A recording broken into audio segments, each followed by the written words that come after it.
Hello, everyone, and welcome once again to Radio Days with Gary Music Miller. I'm Dave Black, your co-host. This is Gary Music Miller, longtime voice at WKEE in Huntington. I'm sure if you... Is that who I am? That's it. Really, his new name is Gary the Tongue Miller. That's right. He has a new nickname, so if you see him out and about, say, hey, Tongue. That we won't go any farther with that. We are recording this program today at the Museum of Radio and Technology here in Huntington, 1640 Florence Avenue. They're having a big to-do out here today as we record this thing with some ham operators, and I guess maybe they're going for ham licenses or whatever they're doing. And Gary said it's that time of year for ham. So, well, also, all the people are probably here to see us. Oh, that's why they're all crowded in here. But if somebody walks in front of a camera or something, that would be a very slim person. Yeah. All right. So anyway, we're here, like I said, we're here at the Museum of Radio and Technology, 1640 Florence in Huntington. You come up and see them, visit them on their website, mrtwv.org. They would appreciate that. They appreciate you coming to see them. It's free to enter, but they do survive on donations. So if you have a couple of bucks you can spare, drop it off. They'd appreciate it. Wonderful home for radio. And a wonderful home for us. Television, technology, microphones, pictures, old radio sets. Yep. Just, it's an amazing place. And a great to have all of this in one place. A great backdrop for our program. Yeah. We appreciate it immensely. And we've been doing this out here now 3 years. It's hard to believe. That is hard to believe. So, starting the 1st of January, we're going to go with our next new season. It'll be season 4 for us, and that's that's a feat in and of itself. So with that said, we're recording this on the toward side of Christmas. Yes. I mean, it's ahead of us. Somebody may watch this in March of next year and think, what are they talking about? Yeah, it's the first week of December. We are going to try to stick one more episode in before we switch over to the new year and get 2024 behind us. But right now, we've got since it's this close to the what is considered the most sacred holiday of Christianity, and many other religions for that matter. We thought we would lean towards a subject that we've never covered, and we talked about quite a bit. Yeah, and since Gary played a lot of these songs we're going to talk about, we thought, well, it's going to fit right in because he'll remember them and he'll know a little bit about them and have some knowledge to pass on to each and every one of the people that are watching. I might not.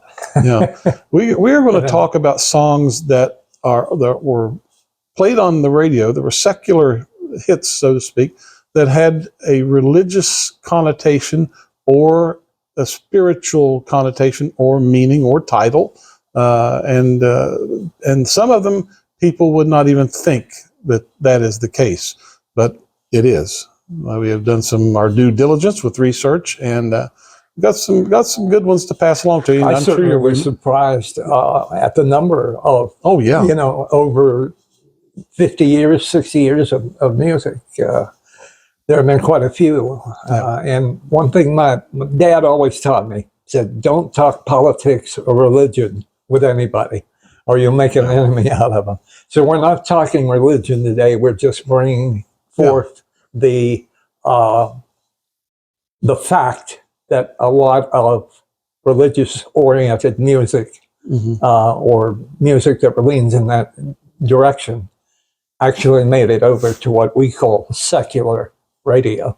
Right. So, and we've got both of us have small lists of songs, and believe me, we could have added many, many, many more. There are probably hundreds of songs that we could have talked about, but. That would be a very long episode, and you have to go to bed by 11 or 12 at least. So we're going to go. Do you want me to start off, or do you want to kick things off? I'll go if you want. Yeah, let's Okay. let you start. You've got a little bit longer list than I do. I have a few more facts about a few of the songs that I really Okay. like than you probably Now, do. you've probably got this one on your list, and if you do, I'm sorry. Okay. In 1965, the Byrds went to number one with "Turn, Turn, Turn." That was taking. Do you have any idea where that? What part of the Bible? Sure, it was Let's chapter take 3 of the book of Ecclesiastes. I'm asking Mister Bible And here. you could read it as a Ecclesiastes. time to be born, a time to die, a time to plant, a time to reap, a time to kill, a time to heal, a time to laugh, a time to weep. And that's the. But it was based on, like I said, the book of Ecclesiastes, where King Solomon contemplates the meaning of life, God, and eternity. So, and he was supposed to be very wise. Well, if I may interject here, Sure. interrupt you. I did not put turn, turn, turn on because I knew on my list, because I was pretty sure you would have it on yours. What really fascinated me about the Byrds, BYRDS, is the fact that I looked up the song Jesus is Just All Right, which was a hit for the Doobie Brothers. I don't know the year, early 70s, I believe. And it wasn't one of their bigger hits, but it's very recognizable. And one of the things I was surprised to find out about the Byrds is that the Byrds originally recorded that song. And the Doobie Brothers version is almost an exact copy of the Byrds version. Yeah. So, and I don't know that the Byrds released it as a single, but the Doobies did, and the Doobies were very hot around that era.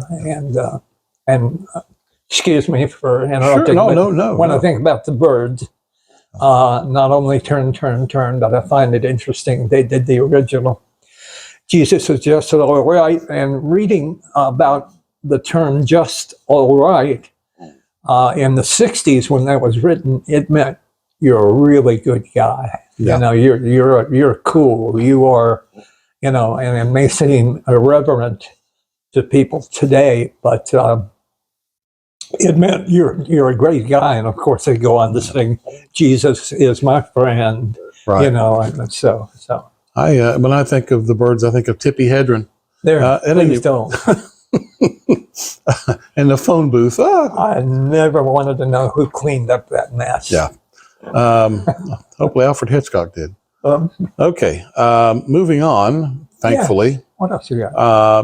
In 1968, the Edwin Hawkins Singers did "Oh Happy Day," which got airplay, and that was their biggest ever hit, I believe. And the song is still sung today in many places. I did make a couple of notes about it because it's one of my favorites. I wrote the song reached number 4 on the Billboard Hot 100 singles chart. It was released in 1969 out of top.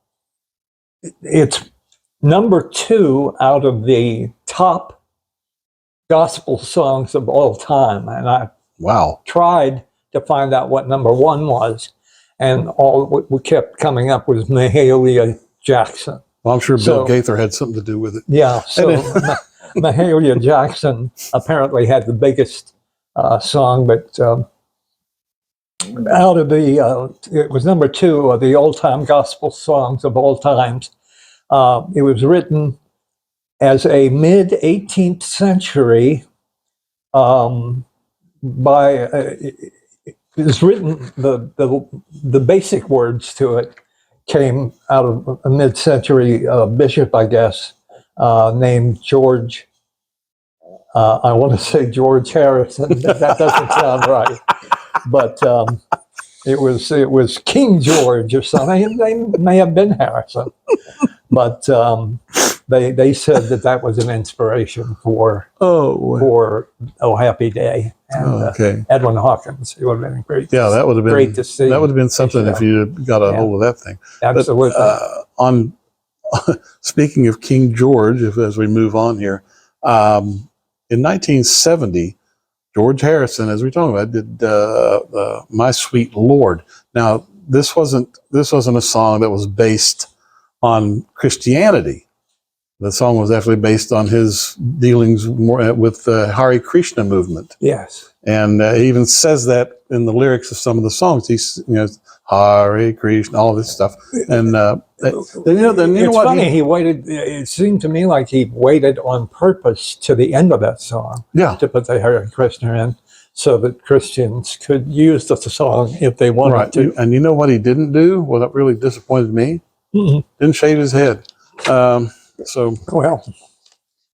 could have been right with the Hare Krishna movement. Put on a robe and sold stuff in airports. Yeah, exactly. Okay.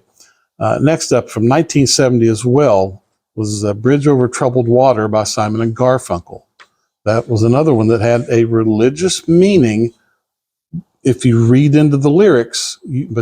A lot of these songs, you have to read into the lyrics to try to get a grasp of what they're trying to say. Yeah.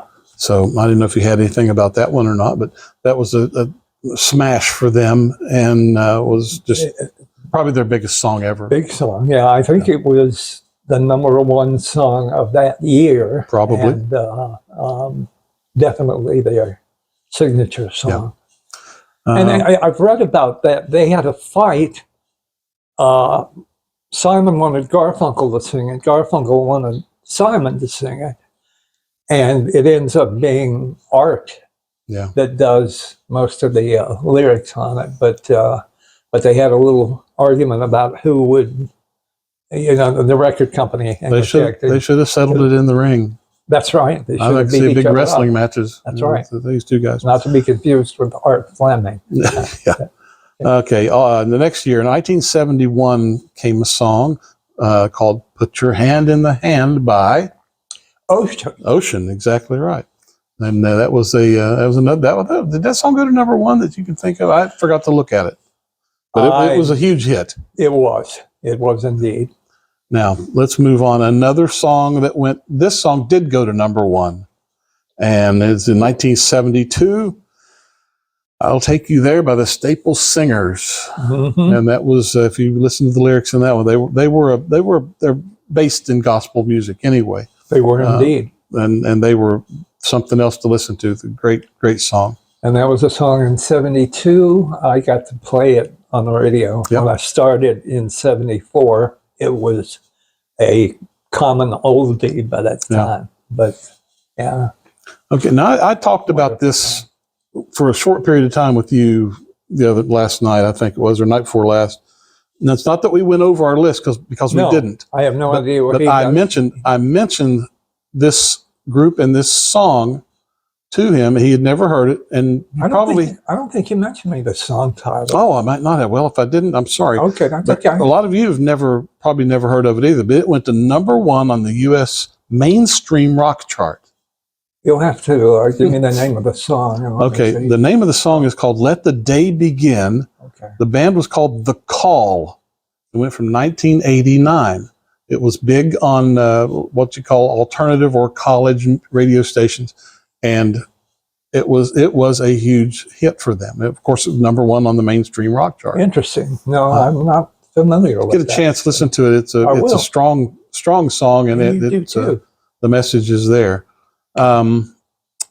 In 1991, one of my all-time favorites was a song called "Show Me the Way" by Styx, sans Tommy Shaw. It was written and sung by Dennis DeYoung, one of the great all-time voices in rock and roll music, period. I told Gary that I think he and I'm drawing about Mickey Thomas. Mickey Thomas had the two best tenor voices in popular music. Just fantastic. I was very fortunate to get to meet both of those fellows. You hauled. I was backstage at Styx, although I barely remember it. There's a shot that somebody in Beckley sent down that shows me beside Tommy Shaw, and Tommy's look at me. I must have said something really outrageous. And as I recall, Dennis and who else? The other guy. I'm drawing a blank too. Yeah, the other couple of guys, Dennis, Tommy. There was another DeYoung or something close to that. But, Yeah. and Mickey Thomas, I met. We had something called the Star Party. It was a brainchild of Pat Paxton, who was our program director, and we brought a bunch of celebrities into what was the old Robbie's nightclub. I'm not sure what it was before then or after then, but there were a lot of people there, and Mickey Thomas came in just to sign autographs. Wonderful, wonderful guy. I got to go pick him up at the airport, and just have nothing bad to say about the guy. Just a great guy, great guy. But that is a great song, one of my favorites. Okay, now this one you probably wouldn't think of, but in 1993, Lenny Kravitz's song "Are You Gonna Go My Way?" Okay. Now, you wouldn't think about it to listen to it, but it's one of the songs here's the lyrics. I am the chosen, I am the one, but what I really want to know is, are you going to go my way? Now, if you don't listen to the lyrics, you probably never pick that up. Yeah. But it's pretty much about a messianic figure, trying to gather a group of disciples. So the one song I remember by Lenny is "Fly Away." Yeah. But that's the one that sticks in my mind as being the big hit. But, okay. I'm sure if that was released, we probably played it at one point or another. The last song on my list, official song on the list, and I'm going all the way up into 1997, was "One of Us" by Joan Osborne. Sure. Here, I got to give you one of the lyrics. It is, "What if God was one of us, just a slob like one of us?" And it said it challenged listeners to consider the divine in everyday life.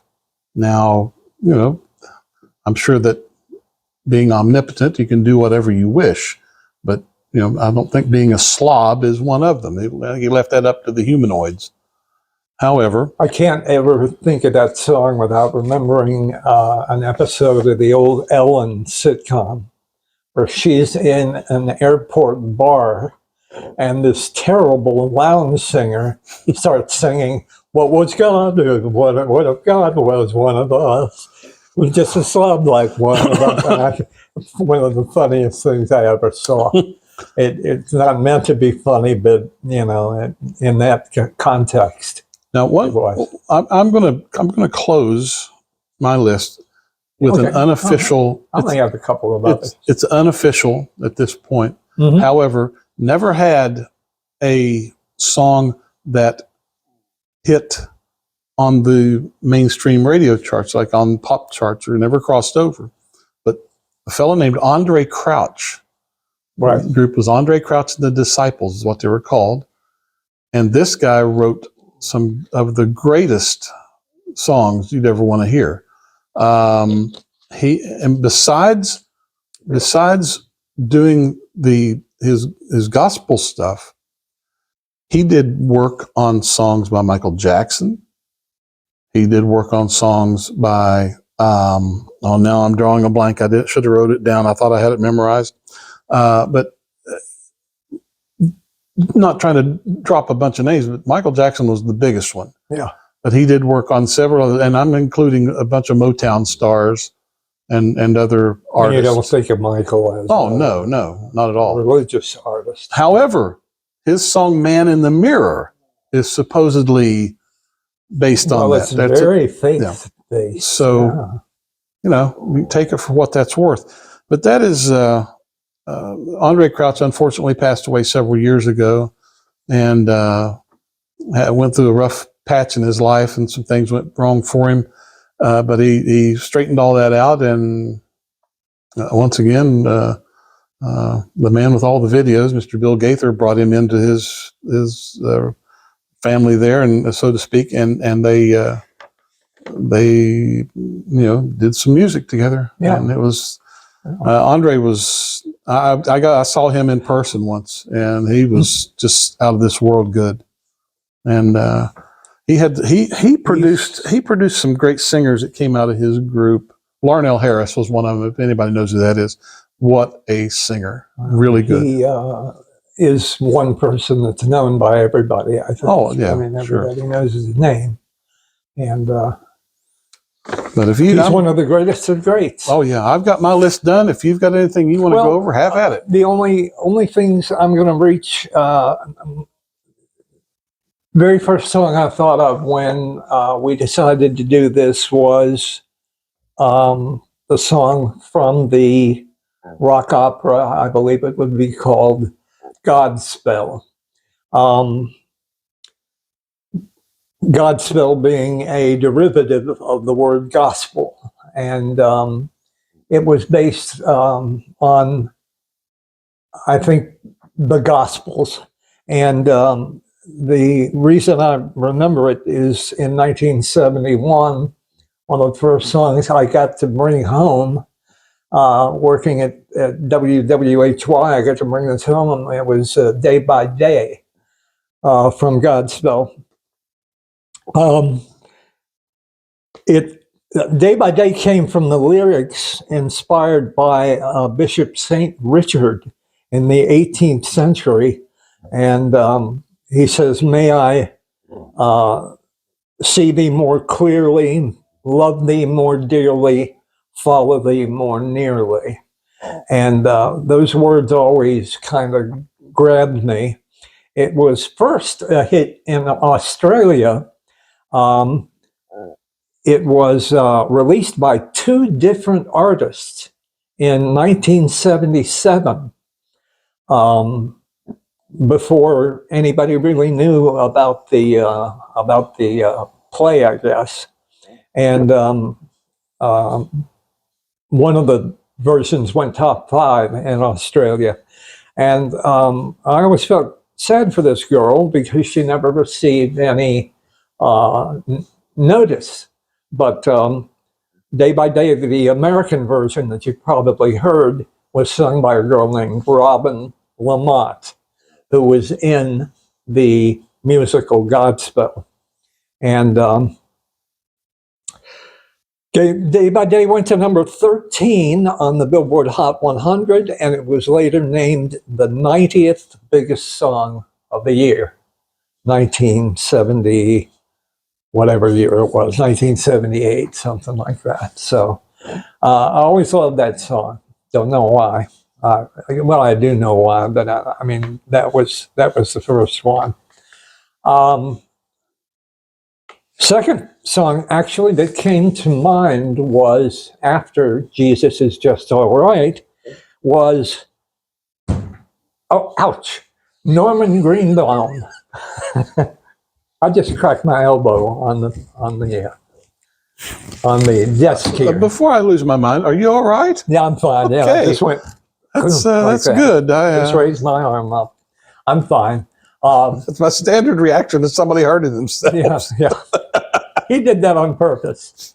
That's why we don't edit this. It's fun when one of these days I'm going to fall over, and it's going to be very funny. Norman Greenbaum did the song Spirit in the Sky. You recall that? Yep, sure do. Yeah. He says in the song, when I die and they lay me to rest, I'm going to go to the place that's the best.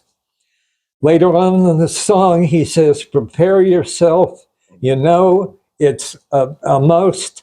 You got to have a friend, a must. You got to have a friend in Jesus. He mentions Jesus several times. That song was released in 1968. It went gold in the United States. It sold 2 million copies. It reached number 3 on the Billboard Hot 100, was in the Billboard Hot 100 15 weeks. Wow. And it went to #1 in the UK and Australia. As I said, there are several references to Jesus in the song. And Norman Greenbaum was Jewish. Yeah. Yeah. So not that the two can't go in harmony, but he is. And he was born in, let me see if I've got that, 1947. He's still alive. Wow. Norman Greenbaum is still around. So hopefully this tribute to him will get to him some way. And somebody will say, I know Norman. These guys were talking about him. Yeah, he's a faithful viewer. But somebody somewhere. We do have a viewer in Canada. So wonderful. It's you never know where people are going to pick this stuff up. But we have none in Russia. Yeah, right. We have none in Russia. We've been banned in Russia. Yeah, and I don't know whether to talk about that. Sorry, comrades. Oh, Happy Day was really the only other one besides God Spells Day by Day and Spirit in the Sky. Oh, Happy Day. Can't get by without mentioning the Andrew Lloyd Webber, Tim Rice musical, and I've drawn a blank on it. Superstar, Jesus Christ Superstar. I don't know. It was mixed. Some people loved it, appreciated what it tried to do, which was to update the gospel, the Gospels, and of course, a lot of very religious people did not like the way it was presented. Jesus was presented in a Superman T-shirt with suspenders. But they recently did a TV version of it with John Legend.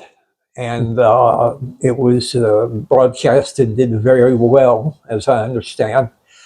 The play basically is around Judas more than it is Jesus. And what's funny is they released the album first with a synopsis, if you will, in mind, and they didn't do the play until a couple of years after. And the song Superstar by Murray Head went to #1, I believe, real close. And there was another hit from the soundtrack, I Don't Know How to Love Him, by Yvonne Element, who later on, Yvonne became a disco queen when she did If I Can't Have You with the Bee Gees. Right. So, and with that, I'm done. Wasn't the Melanie had a song on that soundtrack, I believe? Well, I did not. You mentioned Lay Down Candles in the Wind, and I don't recall that being a part of. I thought that was on that soundtrack. Maybe I'm wrong. Probably am. I forgot that Melanie did anything besides Brand New Key before you brought it up. Well, that was and yeah. What a weird double entendre kind of song.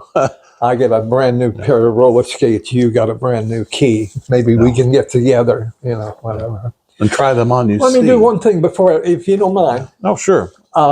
If you don't mind, I researched all the way back into the 1950s, and I came up with 3 songs that you can probably help me with that were released in 1961 that made the Hot 100 in 1961, all of which are biblically based or religiously leaning, however we want to say that. The number 3 song of the year was by the Highwaymen. It was called Michael Rowed the Boat Ashore. You ever heard that song? Oh, yeah. I'm not sure the story behind it or the biblical, and I'm not sure on it either, to be honest. Well, I probably heard it once or twice. We'll probably get letters. But you should research your but they didn't have motors back then, so you had to row. Yeah, that's right. And That's right. And they didn't have the internet back then, so I couldn't do a lot of Highwaymen even today. Another song that went to the top 100. A guy I met when I worked at WWHY.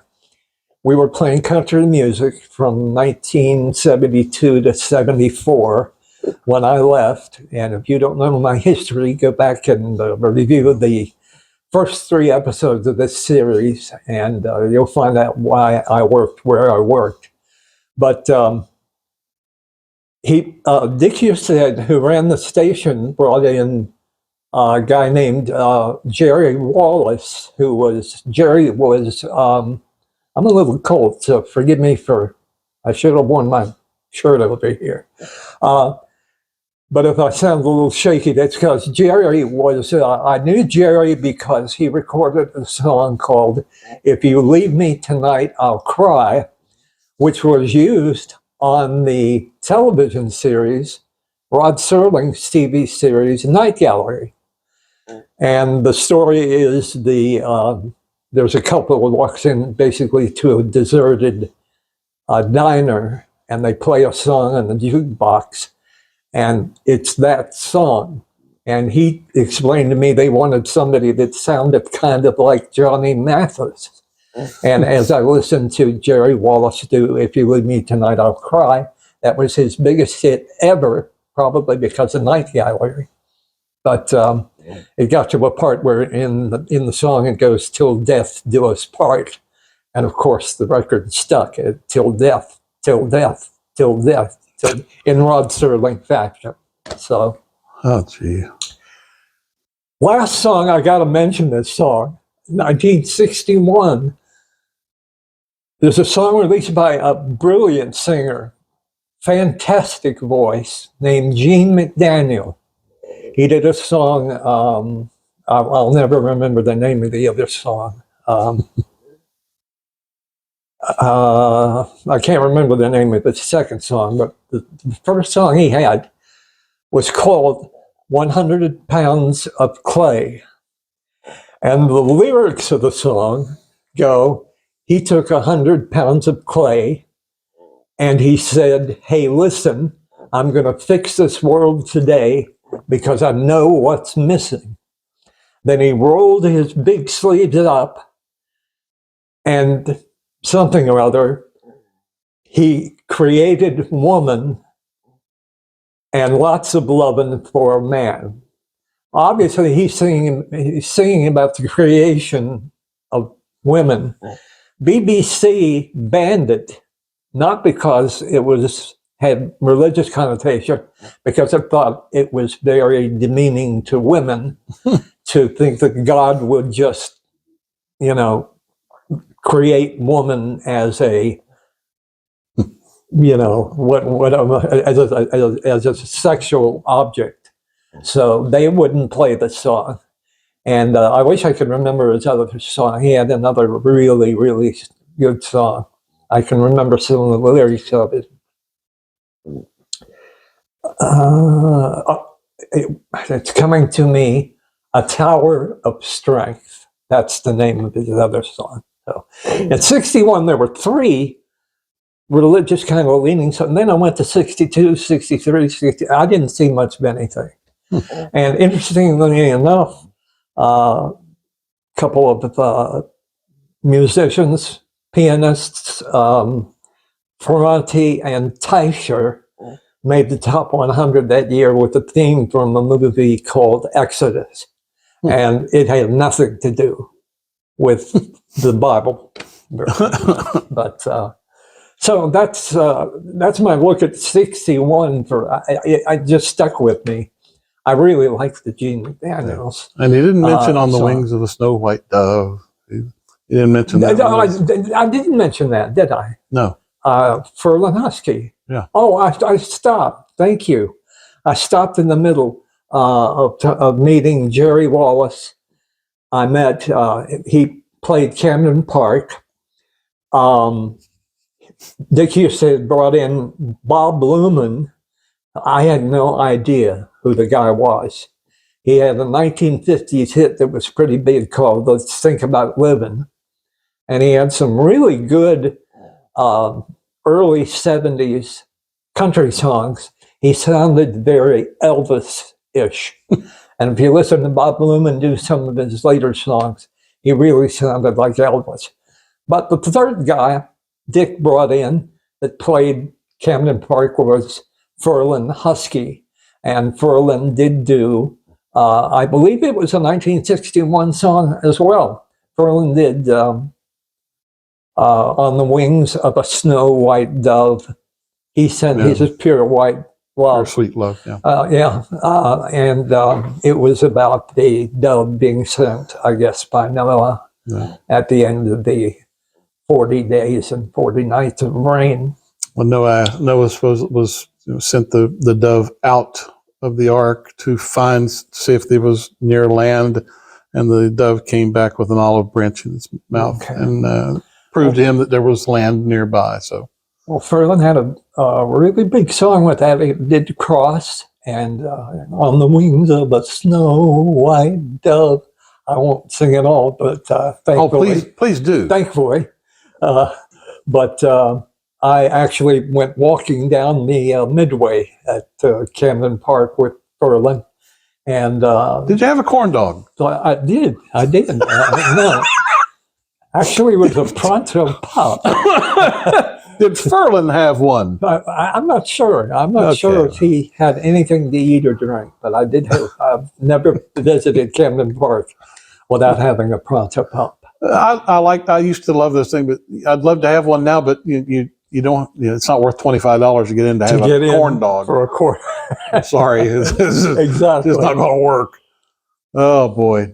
Well, I thank you. I got totally sidetracked with Jerry Wallace, and I met Jerry, Bob Luman, and got to meet Ferlin Husky. I met Tomcat Wallace once. Yeah, okay. Well, with that said, I think we're pretty much done. We're pretty much done. Oh, I take that back. Oh, timeout. Whoa.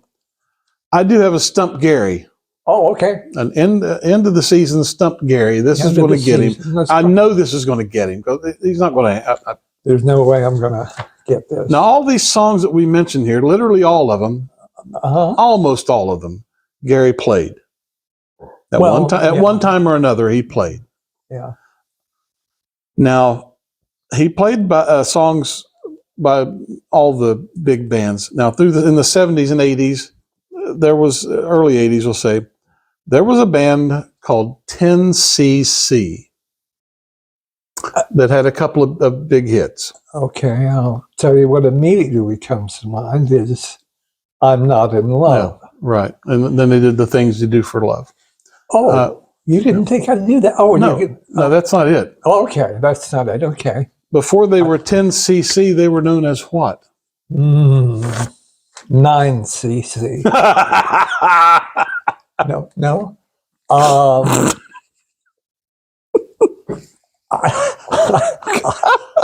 I don't know. You're right. You stumped me. Okay, we got him. Did the band before that have any hits? No. Okay. They were known as Hot Legs. Oh wow! And I'm sure Rod Stewart sued them. So or they sued Rod. Yeah, one of the two. Yeah. So with that said, I think we are finished. Thankfully. And we'll close out by probably. I do want to thank you if this is your first time visiting. If you're a subscriber, we appreciate it. And if you're not a subscriber, we'd appreciate you subscribing. Yeah, share, and subscribe. Liking and sharing. There are a lot of. I have found a lot of music related webcasts or podcasts or whatever you want to call them, but I have yet really to find one from somebody that's hosted or co-hosted by somebody that was actually in radio. Most of these people are just really, really interested in music. So we hope you'll join us. We take off in different directions, but we cover music, groups, singles, concerts you may have seen, albums, you know, the whole 9 yards. It's all about nostalgia with us. So thank you for joining us for the show, and please join us regularly. We probably won't.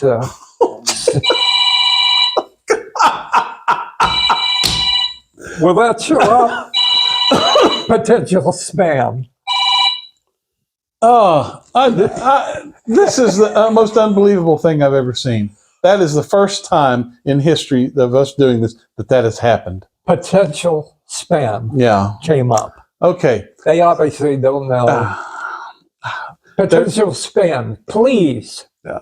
There's a first time for everything. Subscribe to our show. Now, and if you leave us a comment, do it down there below the video in the comment section. Leave us something. Maybe it's something we left out for sure. And if you think of it, let us know. We'll talk about it. And write to us at Radio Days with Gary and Music Miller, abbreviated RDWGMM at gmail.com. You write us there. And I mentioned to Dave, I'd like to do, I would very much maybe start out the year with kind of an Ask Gary kind of thing, where I know there are a lot of questions you have about radio, a lot of questions you have about music, and Dave and I, between the both of us, we should be able to answer a lot of those, hopefully. But we want to hear from you. That's the most important thing, because maybe that's what that was. Somebody was calling to try to ask you a question. Somebody calling in saying, hot legs. Your car's auto warranty is expired. No, they're answering hot legs. Yeah. Oh, gosh. Well, with that said, I think this is going to be our last video before the Christmas holiday. Yeah. With that, we'd like to wish everyone a very, very Merry Christmas. We hope to see you. Happiest of New Year's. Too. Yes. We hope to see you before the new year with another episode, so we can finish out the year. We're going to try to do one and get in our viewer mail and things of that nature and close out the season that way. And after the first, I do have commitments from at least 3 or 4 people who don't think we talk enough about radio. It's because there's not that much more that can be said that hasn't been said in the last 3 seasons. But I do have some of your radio faves coming up, so don't miss an episode. Yep. Sometimes life gets in the way of other things, and you can't have everybody you want at one time. So yeah, we'll get them. We'll hopefully, good Lord willing, the creeks don't rise, as they say. We may see it before the end of the year. Yeah. So, but hopefully right after the first. Right. So with that said, we wish everyone happy holidays, good health, good luck. God bless. We'll see you next time. Take care.